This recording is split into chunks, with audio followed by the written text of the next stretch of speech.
I've seen what's happening right now in California, where parts of the state have basically hit their limit. Now doctors are saying with so many people traveling that we too right here in Boston could soon hit our limit. What we've heard now in Southern California, in particular in Los Angeles, is that they have had such a strain on their hospital system that their intensive care unit beds are now limited, and they're going to need to start rationing who gets care. We do not want to have to be in that situation here in Boston. That's what doctors want, but what do these people want? It was the best, spending time with family. It was the best. I'm just so glad we did it. With packed airports for holiday travel, you would think this was just like any other year. I think people are kind of, getting back into the swing of things. But wait, it's not any other year. It's 2020. And doctors say some of these folks are making us all travel backward. People sometimes ask healthcare providers, what can you do to make us feel more supported and happier? Because we've been at this now for so many months. Well, one thing you can do is not do things that are going to make you one of our COVID-19 patients.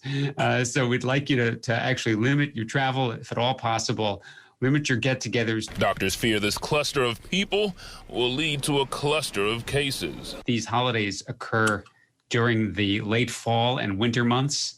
And the problem with this is that the coronaviruses, including the one that causes COVID-19, has a very strong seasonal component. It gets much worse in the wintertime.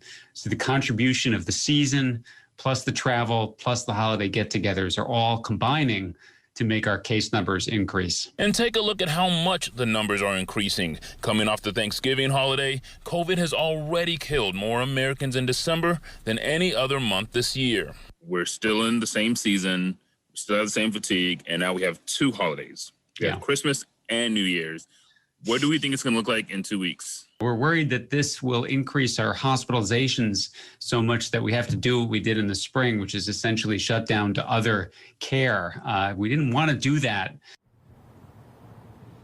Dr. Sax saying the shutdown in the spring was much more severe than it is now. And he says because the shutdown is a little more lax, Chris, people are acting a little bit more lax, carrying on business as usual. But he says be very careful because transmission rates right now are much higher than they were in the spring.